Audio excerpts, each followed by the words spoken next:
ठीक है, मुझे सबसे पहले बताना है कि जब आपको फेस मिलता है, हमें कोई भी फेस परफेक्ट नहीं मिलता।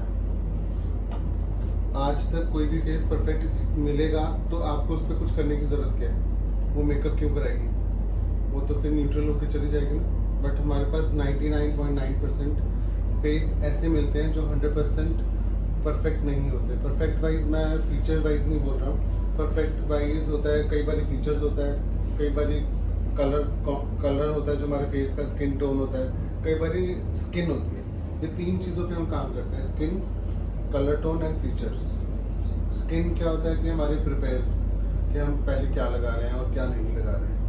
कलर हमारा डिसकलरिंग, जो हमारे स्पेशली जो ज़्यादा फेयर लोग होते हैं उन पर डिसकलरिंग ज़्यादा नज़र आती है। जैसे इनका फोरहेड डार्क है, इनका अंडर आई थोड़ा सा है, otherwise she is very fair. तो आपको इसी के कॉम्प्लेक्शन पे उठा के मेकअप करने के लिए ज़्यादा चीज़ों की ज़रूरत नहीं है, मगर पूरे स्किन कलर को बैलेंस करने के लिए चीज़ों की ज़रूरत है। जैसे सबसे पहले स्किन प्रेपरेशन। अब आप हाथ से प्राइमर मॉइस्चराइजर नहीं लगाओगे, अब आप ब्रश से लगाओगे, ठीक है। जब आप फेस क्लीन भी करोगे तो आप हाथ से पूरे फेस पे मॉइस्चराइजर से मसाज करके और उस तरीके से निकालना है। आप ऐसे भी कर सकते हो, बट थोड़ा सा प्रोफेशनली अच्छा लगता है कि पहले वेट वाइप से एक्स्ट्रा निकाल दो, फिर आप हल्का सा मसाज करो क्लेंजर से, नॉट मॉइस्चराइजर से। क्लेंजर से मसाज करोगे तो फिर वो आपका वाइप ऑफ इजीली हो जाएगा, ठीक है। मॉइस्चराइजर से अगर आप मसाज करोगे तो फिर बैठ जाएगा पोर्स में, घिसते रहोगे, निकालते रहोगे, स्किन को इरिटेट कर दो, वो नहीं करना, ठीक है। ये लव अर्थ के प्रोडक्ट हैं, ये पॉकेट फ्रेंडली प्रोडक्ट है, इजी अवेलेबल है। आप ऑनलाइन इसको प्रोडक्ट को यूज़ कर सकते हो, बाय कर सकते हो। ये लव अर्थ आपको ऑनलाइन आप ऑर्डर करोगे, तीसरे दिन आपके घर पे पहुंच जाएगा मैक्सिमम, आप जहाँ पर भी इंडिया में कहीं पर भी रहते हो। वैसे तो लास्ट कोरियर होता है 1 वीक का, 10 डेज़ का, 14 डेज़ का, बट इंडिया में ईजी अवेलेबल है तो आपको आपके नियरेस्ट डेस्टिनेशन से ईजी अवेलेबल हो जाएगा। तो मैं इनके फेस पे, आप देखो इनके फेस पे पोर्स नहीं है, ठीक है। तो अगर आपके फेस पे पोर्स है तो हमारे पास एक स्प्रे भी आता है बिफोर एंड आफ्टर, ये इजी अवेलेबल है। मैंने बोला ये विटामिन सी सीरम है, आपको इसको पहले स्प्रे कर देना है। और वैसे भी मैं जनरली जब भी मेकअप करता हूँ तो ये स्प्रे हर किसी पे यूज़ करता हूँ, स्प्रे कर देता हूँ। और स्प्रे करने के बाद या तो ऑयल में, जो स्किन ऑयल होते हैं, जैसे कि हमारे पास है फॉरएवर 52 का ऑयल, ये स्किन ऑयल है, सीरम है, ऑयल है, प्रोटीन है, रिपेयर टोन है, जो मर्जी आप इसको नाम दे दीजिए, आपकी अपनी चॉइस है। इसकी 3 to 5 ड्रॉप्स लगती हैं, 3 to 5 ड्रॉप्स फेस की विड्थ देखकर, ठीक है। ऐसा नहीं है कि आपने थोप देना है और लगाते जाना है, और ऐसा नहीं है कि प्रोडक्ट डाला और दिखाई नहीं, ठीक है ना। ऑयल का ये वो वाले ये सबसे ज़्यादा प्योर ऑयल होते हैं, जो लाइक बहुत ज़्यादा साइंटिस्ट ने इनको प्योरीफाइंग किया हुआ है, और ये स्किन के ऊपर कोई भी ऑयलीनेस नहीं छोड़ते। बट एक्सेस कोई भी चीज़ ख़राब होती है, चाहे वो सनब्लॉक हो, चाहे वो स्प्रे हो, चाहे वो कुछ भी हो, ठीक है। तो अब आपने स्किन देखनी है, मैं इनके स्किन पे ऑयल नहीं डालूंगा because skin is quite healthy. इनके फेस पे इतनी ज़रूरत नहीं है, तो वो प्रोडक्ट क्यों डालना है जो इतना हाईली कॉन्सेंट्रेटेड है, वो नहीं डालना। फिर आपने फिर उसको रिप्लेस कर देना है अपने विटामिन सी से और अपने सन ब्लॉक से। सन ब्लॉक क्या करेगा कि इनके फेस को एक प्रोटेक्शन दे देगा। हम लोग जब प्राइमर यूज़ करते हैं वो किस लिए यूज़ करते हैं? इसलिए ना कि वो हमारे स्किन को एक शील्ड दे देता है, प्रोटेक्शन दे देता है। जब आप ये प्रोडक्ट अपनी ब्राइड के फेस पे लगाओगे विद करेक्टर, डायरेक्ट मत लगाओ, विद करेक्टर लगाओ, ताकि आपको एक ही कोटिंग में पूरा रिजल्ट मिल जाए।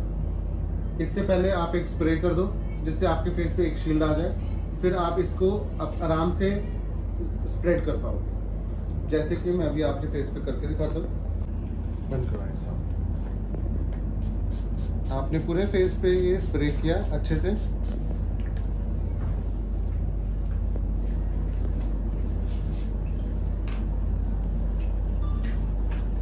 आपने अपनी पैलेट के ऊपर इसको सन ब्लॉक को निकालना है।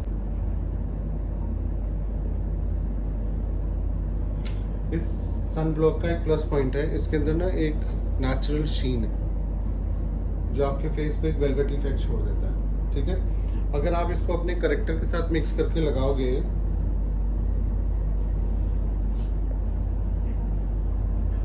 करेक्टर सिर्फ इतना चाहिए होता है,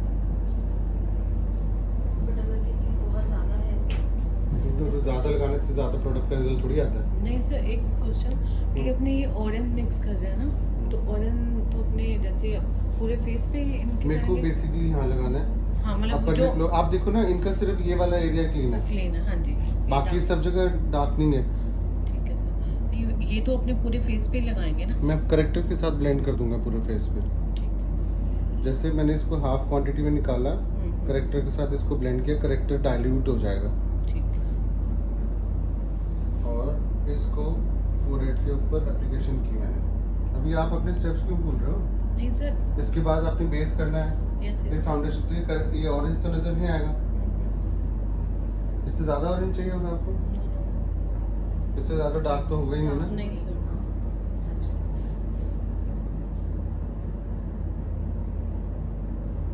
आपकी जो डार्क पोर्शन है ना, पहले आपने उनको पिक करना है। ठीक है। Upper lip, lower lip, corner of your nose, दोनों साइड के कॉर्नर्स पिक कर लीजिए। अंडर आई, इससे ज़्यादा तो ऑरेंज चाहिए नहीं हमें, आप भी देख लीजिए। नहीं सर। आपको ये भी पूरा यूज हो जाए तो बड़ी बात है। सॉफ्ट। इसके बाद आपने ये नेक पे डालना है, जहाँ पे डार्कनिंग दिख रही है। डार्कनिंग ऐसी है कि माइल्ड है। जो मेन डार्कनिंग थी इनके फोरहेड पे थी और अंडर आईज थी, and upper lip, lower lip पे थी। तो पूरे फेस पे इतनी डार्कनिंग नहीं है। आपने डायरेक्ट अपना सनब्लॉक यूज करना है उसी ब्रश के साथ और स्प्रेड कर देना। ये देखिए, ये पूछ रहे थे ना, ये पूछ रहे थे, तो it's your pilot, use the way you want to. अगर आपको लग रहा है कि इनकी पूरे फेस पे जरूरत नहीं है तो लगाने की जरूरत ही क्या है, बट जब ब्लेंड करोगे तो पूरे फेस पर आएगा ही आएगा। ऐसा हो ही नहीं सकता कि आप फाउंडेशन लगाओ और एक एरिया पे लगा के छोड़ दो, दूसरे एरिया पे ना आए, वो आएगा ही आएगा। बट ये है कि फोकस कहीं और होगा। और एक होता है मेजर, एक होता है माइनर। जो मेजर है उसमें फोकस रहेगा, माइनर पे उसकी शेडिंग आ जाएगी। करेक्ट। हमारा फेस अक्सर ग्रे क्यों हो जाता है? जब हम नहीं, हमारा फेस ग्रे हो जाता है क्योंकि जब हम फाउंडेशन फेयर लगा देते हैं या बेस फेयर लगा देते हैं और अंडरटोन यूज नहीं करते। ये अंडरटोन का काम करता है। अंडरटोन क्या होती है? जो हमारी स्किन के अंदर की टोन है। हमारे में से सबके अंदर सिर्फ इस लड़की को छोड़ के हम सबके अंदर ऑरेंज टोन की बहुत ज्यादा जरूरत है। ठीक है, इसके अंदर ऑरेंज की बजाय में गोल्ड टोन की जरूरत है क्योंकि ये फेयर है। हम सब में से सबसे ज्यादा फेयर है। ये फेयर टोन में ऑरेंज इतना नहीं लगता है, फेयर टोन पे ऑरेंज कम लगता है। जब कम लगता है तो उसके एरियाज होते हैं, तो एरियाज ही सिर्फ एरिया वाइज यूज करते हैं, बट फिर आप उसको ब्लेंड कर देते हो ताकि वो सब जगह ब्लेंड हो जाएगा। इसके बाद आपने अपना ब्यूटी ब्लेंड लेना है और इसको ब्लेंड कर देना है, इसको हटाना नहीं है। ये देखो, इसकी कंसिस्टेंसी कम हो जाएगी और ये आपको अपनी जगह दे देगा कि बस इतनी ही जरूरत है। आपको मैंने पहले भी बोला था कि कोई मेकअप आर्टिस्ट खराब नहीं होता, कोई मेकअप प्रोडक्ट खराब नहीं होता है। ये दिमाग होता है ना मेकअप आर्टिस्ट का जो चलता नहीं है, बस उनको ये लगता है ये प्रोडक्ट बताया था, ये प्रोडक्ट लगा लो। ऐसा नहीं है। देखो अभी यहाँ पे ब्लेंड होना शुरू हो गया। आपको इतने की जरूरत ही नहीं पड़ेगी जितना आप सोच रहे हो। खोलो इसको, उधर। जैसे ही आपका पिगमेंट आएगा ना, तो ये जो ऑरेंज डाला है ना आपने तो ये रेड टोन में कन्वर्ट हो जाएगा, न्यूट्रल। आपको ये ब्राउन टोन कर देगा जो न्यूट्रल होती है। अब वो लाइट ब्राउन, डार्क ब्राउन किस लेवल पे आप कितना यूज कर रहे हो वो उस पर डिपेंड करता है। अगर कोई भी करेक्टर आपने डायरेक्ट यूज किया होता तो वो डार्क देता, आपने अपने करेक्टर को ही डाइल्यूट कर दिया है। और एक सी हेल्दी स्किन है सबसे पहले तो, जब हेल्दी स्किन है तो फिर आप उसी तरीके से काम करो। मैं स्पॉन्ज से इजी एप्लीकेशन बताऊंगा इस बारी, ठीक है? अभी तक स्पॉन्ज की एप्लीकेशन नहीं हुई है तुम्हारी। स्पॉन्ज से एप्लीकेशन से आपको रिजल्ट क्या मिलेगा ये आपको पता चलेगा। एक बार हुई है आपके लिए, फिर देख लो। नहीं करूँ फिर वैसे नहीं कर 072 ये इनका कलर है, इसका कलर है 072। ये सुपरा है, क्रायलॉन का सुपरा। आपने देखो इसकी डैबिंग करनी है। ओवर प्रोडक्ट लेके डैबिंग करने से कुछ नहीं होगा। डैबिंग करनी है ताकि वो स्किन पे बैठ जाए और स्मूथ हो जाए। स्पॉन्ज से हम सिर्फ इसलिए लगाते हैं कि वो एक थिन लेयर आए। ब्रश से लगाते हैं हम डैबिंग करके, फिर बाद में ब्यूटी ब्लेंड से ही डैब करते हैं, तो इट्स अ डबल प्रोसेस। मगर अगर आपके पास एक ही क्लाइंट है, आप अच्छे से कीजिए, जो आपको ईजी लगता है उससे कीजिए, ठीक है। आप पहले ब्रश से एप्लीकेशन करके ब्यूटी ब्लेंड करना चाहते हैं या डायरेक्ट स्पॉन्ज से करना चाहते हैं, वो आपकी मर्जी है, ठीक है। मेरे अकॉर्डिंग आपको ये यूज़ करना चाहिए और इसका रिजल्ट बहुत अच्छा आता है। Time saving and then you get the shine also at the same time. क्या होता है ना, ज़्यादा प्रोडक्ट को आप छेड़ते जाओ, बंद कर लो, ज़्यादा प्रोडक्ट को आप छेड़ते जाओगे ना तो वो प्रोडक्ट धीरे धीरे धीरे धीरे पैच बना देगा, निकल जाएगा वो। जहाँ जहाँ आपको लगे कि आपको FS29 इसमें मिक्स कर देना है, वहाँ आपने FS29 इसमें मिक्स कर लेना है। अब मैं बताता हूँ FS29 मिक्स कहाँ होगा। ये जो उठा हुआ एरिया है ना, यहाँ पे 072 डायरेक्ट लगेगा। जो थोड़ा साइड पे जाता हुआ और दबा हुआ वाला एरिया होगा ना, वहाँ 072 एंड FS29, ये देखो दोनों टोन है, इन दोनों को मिक्स करके यूज़ कर सकते हो। अब आपने 2 डैब इसके लेने हैं, 1 डैब इसका लेना है, 2 डैब इसके लेने हैं, 1 डैब इसका लेना है, ये आपने देखना है अपने क्लाइंट के अकॉर्डिंग। ऐसा नहीं है कि मतलब एक ही क्वांटिटी में मिक्स करना है, ऐसा नहीं है कि कम ज़्यादा नहीं कर सकते, और ऐसा नहीं है कि थोड़ा सा और बहुत ज़्यादा नहीं, आपकी अपनी कैलकुलेशन है ये, ठीक है। कल मैंने आपको बोला ना, ज़रूरत नहीं है, जहाँ ज़रूरत नहीं है वहाँ पे आइवरी टोन नहीं डालनी, जहाँ ज़रूरत नहीं है वहाँ पे उस लड़की को फेयर नहीं करना है। जैसे फॉर एग्जांपल ये है, मैं इनको फेयर नहीं करूँगा, मैं इनको इन्हीं की टोन का फेयर टोन दे दूँगा, तो इनकी टोन का फेयर टोन 072 है, समझ आ गया। अभी आपको पता है यहाँ पे डार्क है ऑलरेडी, तो आप डायरेक्ट FS29 लगाओगे तो ये डार्क ही रह जाएगा। तो ये चीज़ें आपके दिमाग में रखने वाली हैं। जैसे जैसे आप डैब करते जाओगे आपको रिजल्ट मिलता जाएगा। आपने किसी भी चीज़ को लाइट नहीं लेना अपने मेकअप में। अगर आपने कभी मुझे मेकअप करते हुए क्लाइंट के ऊपर देखा है, ये लड़कियों ने देखा है मुझे, मैं बिल्कुल भी मजाक के मूड में नहीं होता हूँ, सीरियस, क्योंकि ना मुझे रिजल्ट चाहिए, ठीक है। और जब रिजल्ट आएगा ना तो क्लाइंट अपने आप बोलेगा, फिर आपकी खुशी का ठिकाना नहीं होएगा। मैंने 072 ज़्यादा रखा है बिकॉज शी इज़ फेयर। मुझे इसको मतलब डार्क नहीं देना और इसी के कॉम्प्लेक्शन पे नहीं रखना है। एक शेड तो फेयर करता है ना, तभी फेस पे ग्लो आता है। अगर सेम कर देंगे तो ग्लो नहीं आएगा।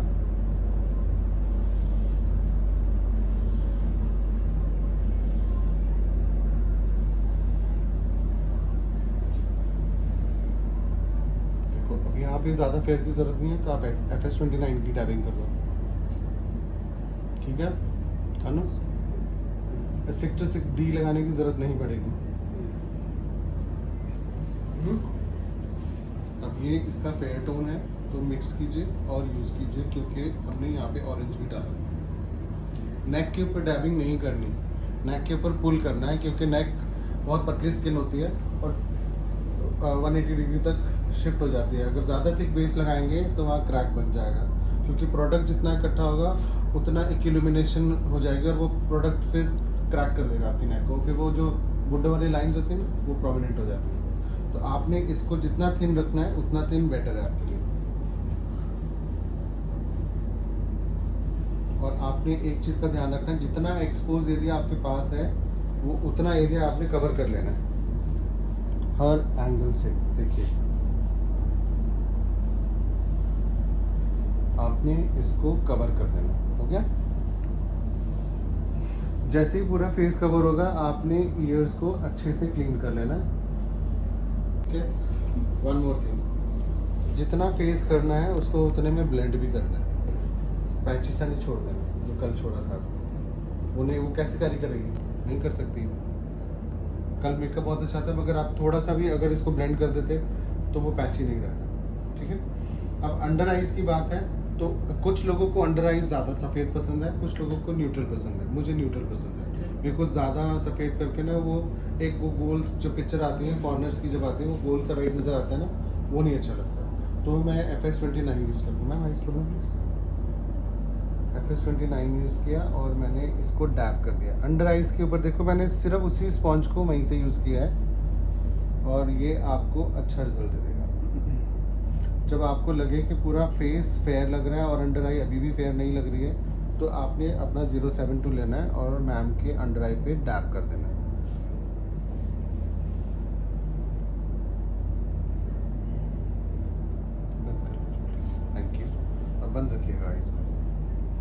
ठीक है, ये क्लाइंट को बोलनी है ये बातें, नहीं तो ये काम नहीं करेगा मुझे। इसके बाद आपने अपना एक फेयर टोन का लिक्विड फाउंडेशन लेना है। मैं एस्टी लॉडर यूज़ कर रहा हूँ। एस्टी लॉडर का है 1W2। ये सबसे थिन फाउंडेशन है और सबसे लाइट फाउंडेशन है ये, एंड ये डबल वेयर फाउंडेशन है। ये आपको पैच, थिकनेस, हैवीनेस कुछ नहीं देगा, और हम ये इसलिए यूज़ कर रहे हैं ताकि ये और स्मूथ हो जाए। ठीक है, इसको आपने अपने पैलेट पे निकालना है।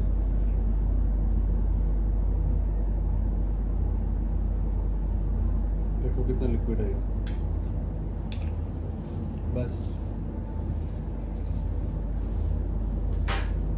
जो आपने अपना प्रोडक्ट यूज़ किया था, ब्रश को क्लीन कीजिए अपने हाथ पे।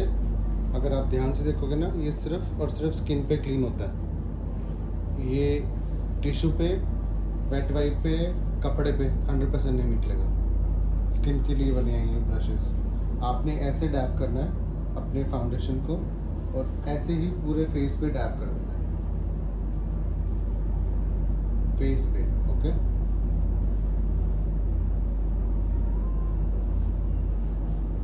इससे क्या होगा, आपकी स्किन एकदम स्मूथ मिलेगी आपको, और लाइट मिलेगी, टू इफेक्ट में मिलेगा आपको।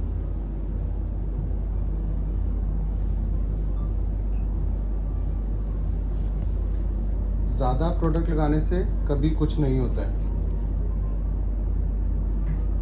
तो प्रोडक्ट सिर्फ उतना जितने की ज़रूरत है।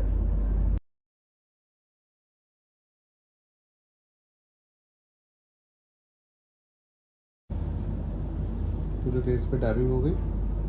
उसके बाद ये ब्रश को नेक पे एक्स्ट्रा डैब कर देना है। हमने अंडर आई डैबिंग नहीं करनी है।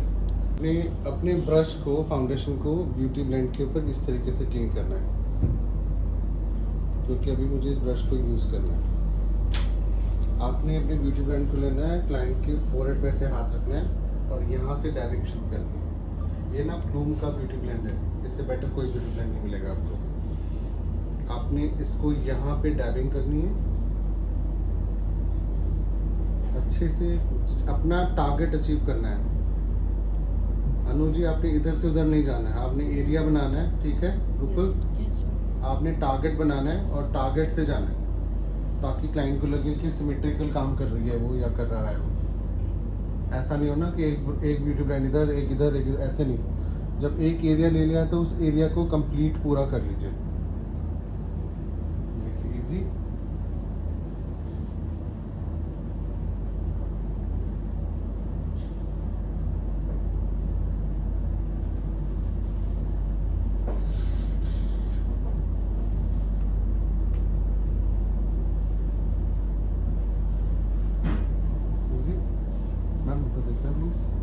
आपने इसी ब्यूटी ब्लेंड को अंडर आई पे डैबिंग कर देनी है।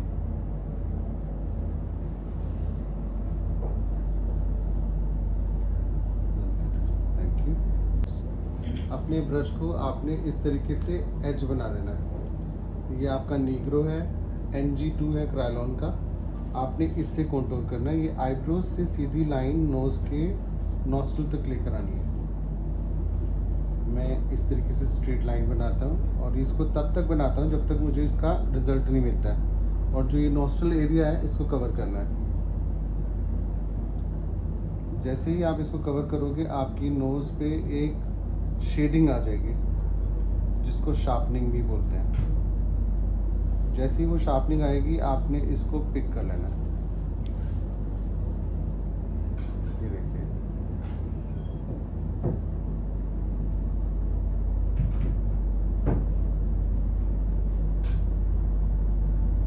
और इसको नीचे मिला देना है। इसको मिलाना ज़रूरी है। रुपल एंड अनु, आप लोग प्लीज़, मेरे को आपके नाम जल्दी याद नहीं है, आप प्लीज़ ध्यान रखिएगा। अगर आप इसको नहीं मिलाओगे तो नोज़ एंड नहीं होगा, आपको नोज़ कट का एंड करना है। ठीक है, इसके बाद आपने चीक्स करना है। ये लिप्स है, ये साइड बन है आपकी, ये लिप्स है, साइड बन है, इसका सेंटर। आपने इसको पकड़ा और इस सेंटर से सीधी साइड लॉक तक एक लाइन बना दी। सीधी नहीं बनेगी, वो कर्व में बनेगी। सीधी बनेगी तो कट नहीं आएगा, क्योंकि हमारा फेस सीधा नहीं है, कर्व एंड कट्स में है हमारा फेस। और आपने इसको यहीं पे ब्लेंड करना है ऊपर की तरफ। आपका कट स्किन में बैठ जाना चाहिए, वो अलग से नज़र नहीं आना चाहिए। आप डैब कीजिए, पुल कीजिए, जो आपको ठीक लगता है, मगर लाइंस नहीं चाहिए। जैसे ही आपने ये किया, इसके साथ साथ फोरहेड की लाइन पिक कर लीजिए।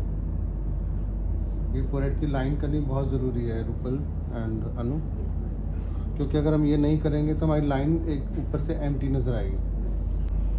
इसके बाद आपने अपनी ईयर लूप से लाइन सीधी जॉ के नीचे ब्लेंड करनी है। इसको जितना फैट है उतना फैट आपने पकड़ना है और इसको यहीं पे ब्लेंड कर देना है। आपने प्रोडक्ट अच्छे से लिया, ईयर लूप से सीधी लाइन नीचे, जॉ लाइन के बिल्कुल नीचे वाला फैट होता है। अगर फेस बड़ा है तो जॉ लाइन के ऊपर आएगा, अदरवाइज जॉ लाइन के बिल्कुल नीचे है। मतलब कितना होना चाहिए प्रेशर? जैसे मेरा फेस बड़ा है, ऊपर हुआ है थोड़ा सा आपने ये हेयर डायरेक्शन के अकॉर्डिंग आपने इसको पुल कर देना है और आपने इसको यहीं पे ब्लेंड कर देना है। आपने ज़्यादा एरिया में इसको लेके नहीं जाना, क्योंकि एक तो ये डार्क टोन है, ऊपर से ये सिर्फ कट्स के लिए है, पूरे फेस के लिए तब तक नहीं है जब तक हमें इस कॉम्प्लेक्शन का स्किन नहीं मिलता है। ठीक है, ये लिप्स साइडबर्न, लिप्स साइडबर्न, इसका सेंटर, इस सेंटर को हमने साइड लॉक्स तक ब्लेंड कर देना है बस। आप ऊपर की तरफ इसको पुल कर लीजिए या आप इसको डैब कर लीजिए, आपको जैसे कंफर्टेबल लगता है आप वैसे इसको डैब कर लीजिए, मगर लाइन नज़र नहीं आनी चाहिए। इसी डायरेक्शन में आपने फोरहेड पिक कर लेना, फोरहेड की लाइन सॉरी, आपने उसको ऊपर हेयर डायरेक्शन की तरफ पुश कर देना है प्रोडक्ट को।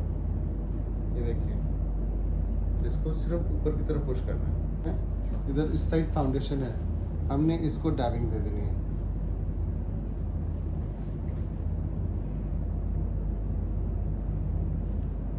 ठीक है, जब आपको फाउंडेशन लगा था, बेस लगा था, ज़्यादा फेयर लग रहा था ना, अब ये धीरे धीरे न्यूट्रल होना शुरू हो गया।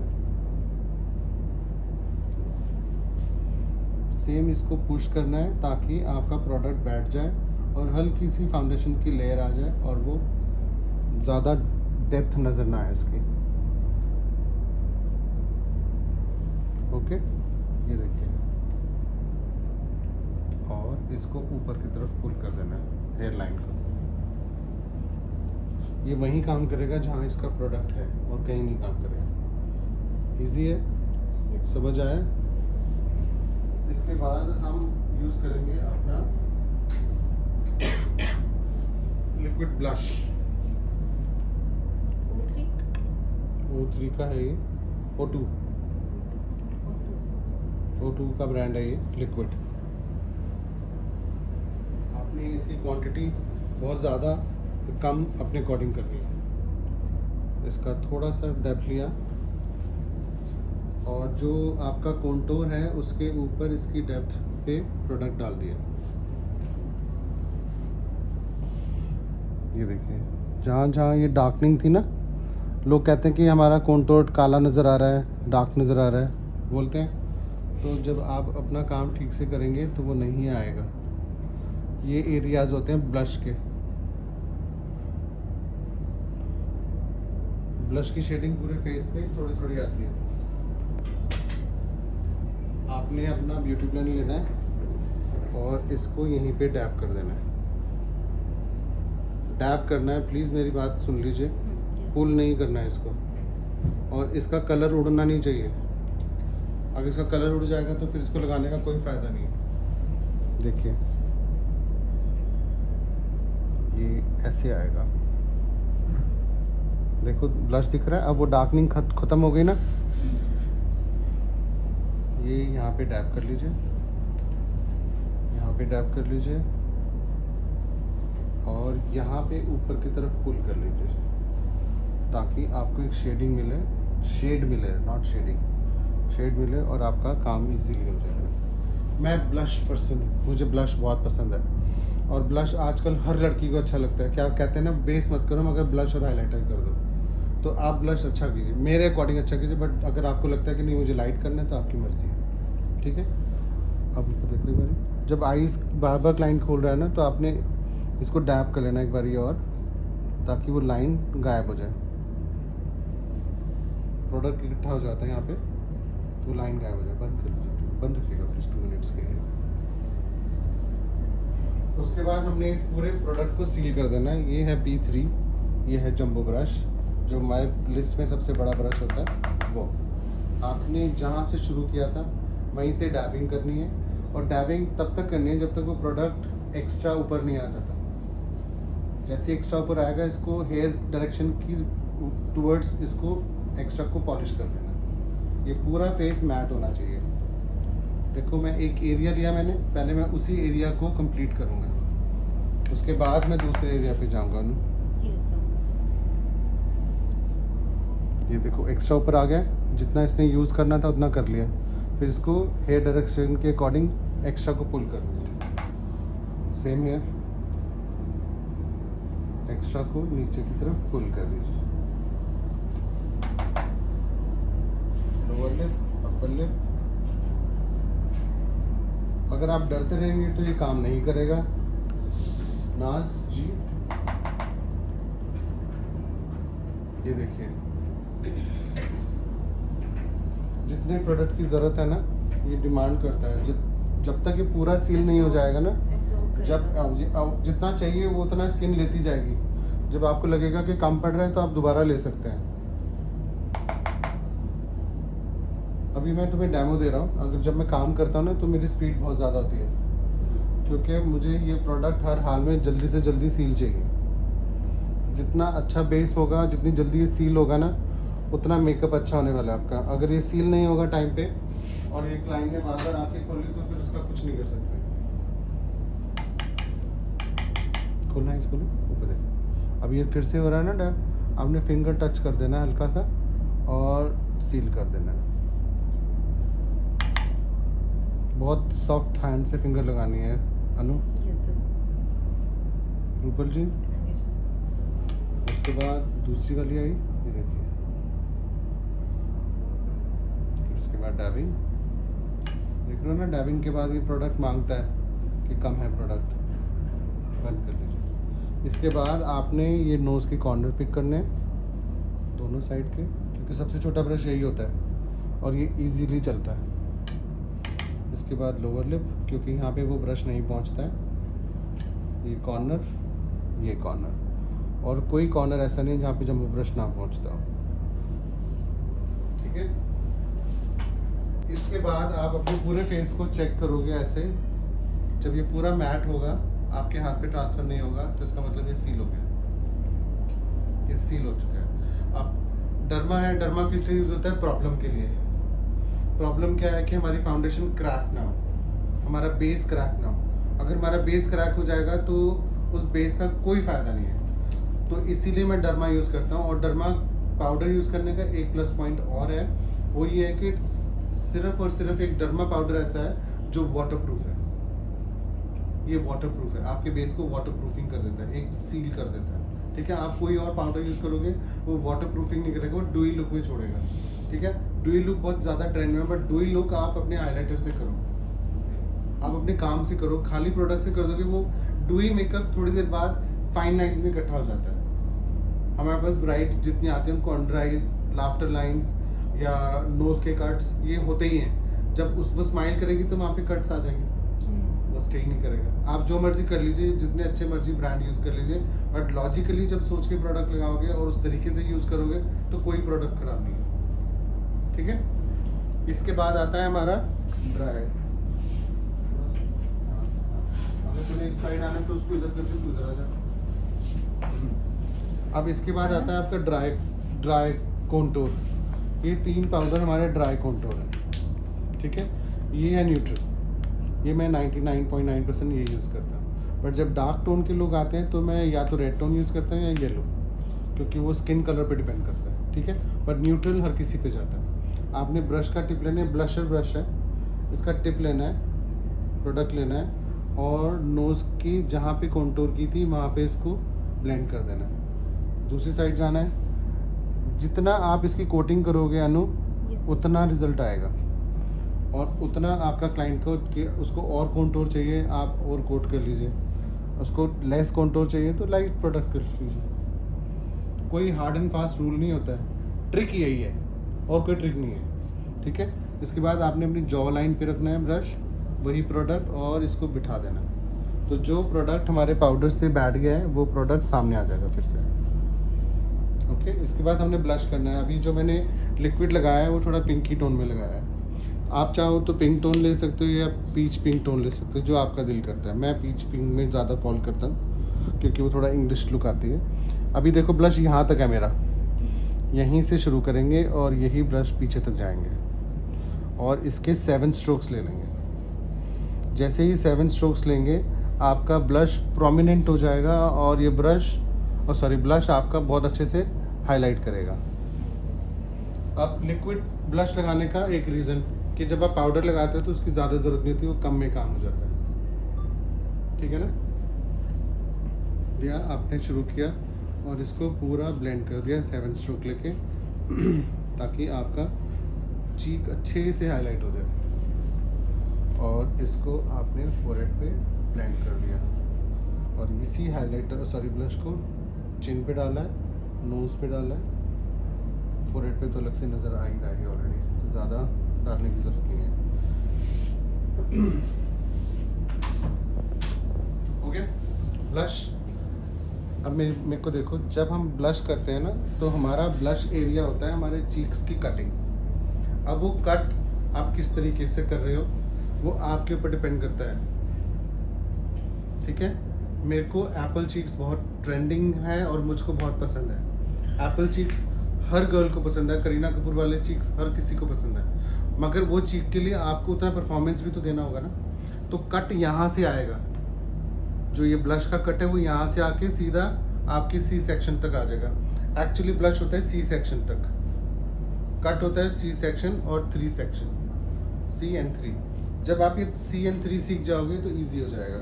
C कैसे है, ये यहाँ से यहाँ तक है ना ब्लश, अगर आप इसको यहाँ देखोगे तो ये C बन जाएगा। अगर आप कट देखोगे तो यहाँ से आके इसको वापस जाके ये यहाँ से आएगा तो 3 बन जाएगा। तो these are the trick you need to understand, ठीक है। नोज अलग है, चीक्स एंड जॉ अलग है। विदाउट कॉन्टोरिंग कभी कोई मेकअप अच्छा हो ही नहीं सकता। जितनी भी पतली, ये हमारी सैलून की सबसे पतली लड़की है, ठीक है, इसके फेस पे भी कटिंग की जरूरत है,